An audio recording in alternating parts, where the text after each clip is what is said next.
Psychological manipulation feels illegal not because it breaks the law, but because it breaks something deeper. It breaks your sense of control. The most dangerous manipulation doesn't look aggressive. It doesn't shout. It doesn't threaten. It doesn't even feel manipulative while it's happening. In fact, the most powerful manipulation feels natural, comfortable, almost invisible. And by the time you realize what's happening, your decisions no longer feel like your own.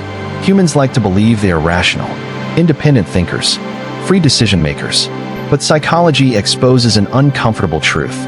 Most of our choices are emotional first, logical second. And whoever understands this doesn't need force. They need timing, restraint, and silence. The manipulation that feels illegal is not about lying constantly. It's not about obvious deception. It's about controlling the frame, the emotional environment in which decisions are made. When someone controls the frame, they don't tell you what to think. They make you feel a certain way, and your mind does the rest. Think about this. When someone reacts calmly while you are emotional, who has the power in that moment? Not the louder voice, not the angrier one, the calm one. Because emotional imbalance creates hierarchy. The person who controls their emotions automatically rises above the one who doesn't. This is the first layer of manipulation. Emotional dominance. Most people reveal themselves without realizing it. They explain too much. They defend too quickly. They justify their actions. Every explanation is information. Every emotional reaction is data. And data is power. Manipulators don't rush to speak.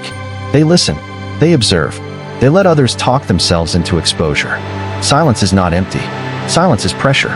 When you don't respond immediately, the other person fills the gap with assumptions, doubt, anxiety, overthinking. Their mind starts working against them. This is why silence feels uncomfortable. The brain hates uncertainty, and whoever controls uncertainty controls the interaction. Another manipulation technique that feels illegal is selective honesty. Powerful manipulators are not compulsive liars. They tell the truth, just not the whole truth. They reveal safe details to build trust, while hiding the parts that give leverage. This creates the illusion of transparency. People think they're honest with me, without realizing what's being withheld. Oversharing is weakness disguised as confidence. When you reveal your plans, people prepare against you. When you reveal your fears, people learn where to apply pressure. When you reveal your emotions freely, you give others the ability to predict you. Predictability is the enemy of power. Manipulation also thrives on validation control. Humans crave approval, attention, recognition. Manipulators give it selectively. Not too much, not too little, just enough to keep you seeking it. This creates emotional dependence. When validation becomes inconsistent, the brain works harder to earn it. This is the same psychological mechanism behind addiction. Notice how powerful people rarely compliment everyone equally. Their approval feels earned, scarce, valuable. That scarcity creates influence. When people want your approval more than you want theirs, the power balance shifts silently. Another technique is reframing reality. Instead of arguing facts, manipulators redefine meaning. If you feel disrespected, they say you're too sensitive. If you question behavior, they say you're overthinking. Suddenly, the issue is no longer their action. It's your perception. This creates self-doubt, and self-doubt weakens resistance. The most illegal feeling manipulation is when someone makes you believe their idea was yours. They don't push. They suggest. They plant seeds. They ask leading questions. Your mind connects the dots and claims ownership. Once you believe a thought is yours, you defend it fiercely, even if it was never truly your choice. This is why skilled manipulators ask more than they tell. Questions bypass resistance. Statements trigger defense.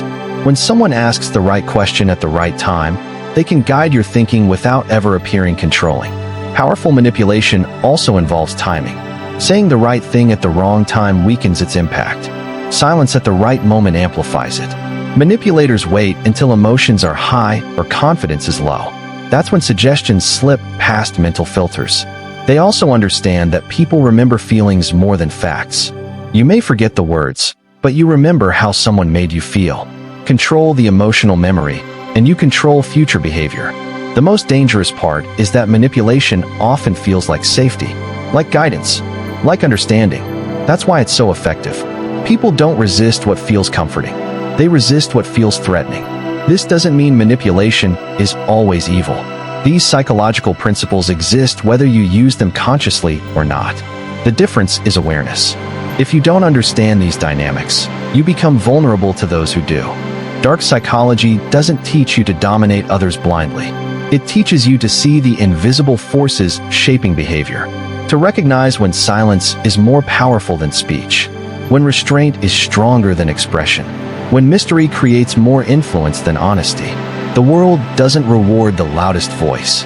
It rewards the most controlled mind, the person who reacts last, the one who reveals least, the one who understands that power is not taken aggressively. It is given silently by those who don't realize they've handed it over.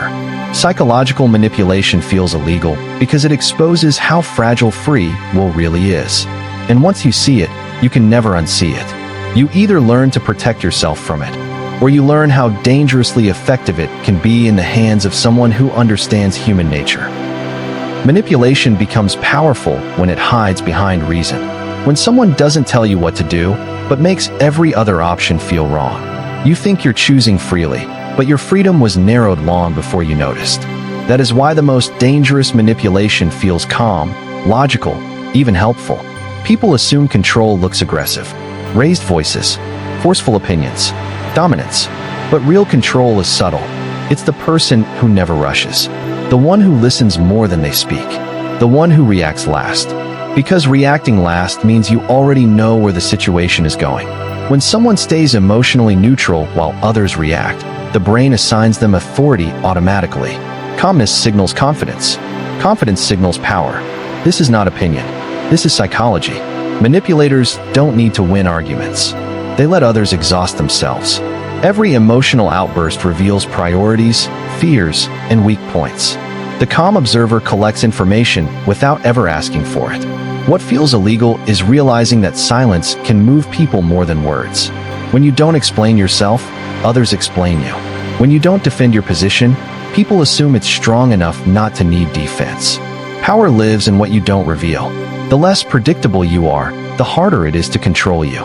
And the harder it is to control you, the more others adjust around you. The most unsettling manipulation is not when someone lies to you. It's when they let you lie to yourself. They don't correct you. They don't interrupt. They let your own assumptions trap you. By the time you realize the truth, your pride keeps you committed to the illusion. Humans hate being wrong. Manipulators use this. They guide conversations just enough for you to reach conclusions on your own. Once you believe an idea is yours, you protect it emotionally. Even evidence won't shake it easily. This is why powerful manipulators ask questions instead of giving advice. Questions bypass defense. They slip past ego. They feel respectful. But each question nudges your thinking in a specific direction. Another technique that feels illegal is emotional mirroring. They match your tone, pace, and energy just enough to feel familiar. Familiarity builds trust. Trust lowers mental barriers. And lowered barriers invite influence. When you feel understood, you stop protecting yourself. And that's when manipulation becomes effortless. The truth is uncomfortable. The mind can be guided quietly, without force, without awareness. And the moment you realize this, you start noticing how often it happens around you. Powerful manipulation never looks urgent. Urgency creates suspicion. Calm creates credibility. When someone is patient, people assume they are confident. And confidence makes others follow without questioning why. The manipulation that feels illegal is restraint. Knowing something and choosing not to say it. Feeling something and choosing not to react. This self-control makes others unstable around you. They start seeking your reaction, your approval, your response. Validation becomes currency. When you give it freely, it loses value. When you give it rarely, it becomes addictive. People work harder for what feels scarce. This is not cruelty. It's conditioning. The same principle used everywhere, from leadership to marketing to relationships. People don't follow strength. They follow certainty. And certainty comes from emotional control, not force. The moment you stop reacting automatically, you stop being predictable. And unpredictability shifts the power balance in your favor. Manipulation feels illegal when you realize how little resistance the mind actually puts up. Most people don't guard their thoughts. They guard their image, their ego, their pride. Manipulators go around the ego, not through it. They don't attack beliefs directly. They reframe them, change the meaning, change the context. Suddenly, the same behavior feels acceptable. The same decision feels logical. This is why arguing rarely changes minds. But experiences do. Emotional moments do. Silence does. When someone refuses to engage emotionally, the other person feels exposed, alone in their reaction. That discomfort creates self-regulation. People calm themselves down around emotionally controlled individuals. That's influence. The scariest manipulation isn't being controlled by someone else. It's realizing how easily control happens when awareness is missing. Once you understand this, you stop fearing manipulation. You start seeing it. And seeing it is the first step to never being owned by it again.